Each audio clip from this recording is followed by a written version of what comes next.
আপনারা জানেন এতদিন ধরে 8টি দল একসাথে আমরা কাজ করে আসছিলাম। তার সাথে আলহামদুলিল্লাহ আজকে আরো 2টি দল আমাদের সাথে সম্পৃক্ত হয়েছে। জনাব কর্নেল ওলি আহমদ বীর বিক্রমের নেতৃত্বে এলডিপি এবং এনসিপি। বাংলাদেশ জামায়াত ইসলামীর নেতৃত্বাধীন 8 দলীয় জোটে যোগ দিয়েছে জাতীয় নাগরিক পার্টি ও বাংলাদেশ লিবারেল ডেমোক্রেটিক পার্টি। এর ফলে জোটের মোট দলের সংখ্যা দাঁড়ালো 10টিতে।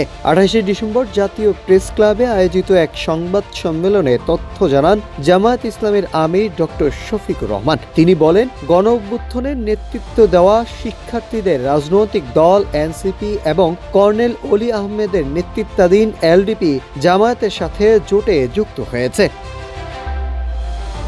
সংবাদ সম্মেলনে জোটভুক্ত 8টি দলের শীর্ষ নেতাদের পাশাপাশি কর্নেল ওলি আহমেদের উপস্থিতি থাকলেও এনসিপির কোনো নেতা সেখানে উপস্থিত ছিলেন না। এ বিষয়ে জামায়াতের আমির জানান, সংবাদ সম্মেলনের কিছুক্ষণ আগেই এনসিপির সঙ্গে বৈঠক হয়েছে এবং সেখানে তারা জোটে যুক্ত হওয়ার বিষয়ে সমঝোতায় পৌঁছেছে। এনসিপি আজ রাতের মধ্যেই আলাদা সংবাদ সম্মেলনের মাধ্যমে বিষয়টি আনুষ্ঠানিকভাবে ঘোষণা দিবে বলে জানান তিনি। এদিকে রাতেই জোটের প্রসঙ্গ জরুরি এক সংবাদ সম্মেলন করে এনসিপি। বৃহত্তর ঐক্যের জায়গা থেকে জাতীয় নাগরিক পার্টি জামায়াত ইসলামীর নেতৃত্বাধীন জোটে যোগ দিয়েছে বলে জানিয়েছেন দলটির আহ্বায়ক মোহাম্মদ নাহিদ ইসলাম। তিনি বলেন, নির্বাচনকে কেন্দ্র করে আমরা জামাত সহ 8 দলীয় জোটের সঙ্গে একত্রে নির্বাচন করছি।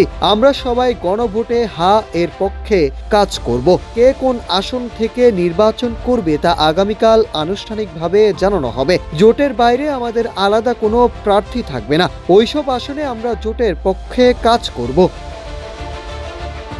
এদিকে ডক্টর শফিকুর রহমান বলেন, এটি আমাদের একটি মজবুত নির্বাচনী সমঝোতা। সারা দেশের 300 আসনে আমরা নিজেদের মধ্যে আলোচনা করে প্রার্থী নির্ধারণ করেছি। সমঝোতা প্রায় সম্পূর্ণ। কয়েকটি আসনে মনোনয়নের বিষয়ে এখনো চূড়ান্ত না হলেও মনোনয়ন জমা দেওয়ার পর তা নির্ধারণ করা হবে। শেষ পর্যায়ে এসে আমরা জোট গঠন করছি বলে কিছু দলের আগ্রহ থাকা সত্ত্বেও তাদের যুক্ত করা সম্ভব হয়নি।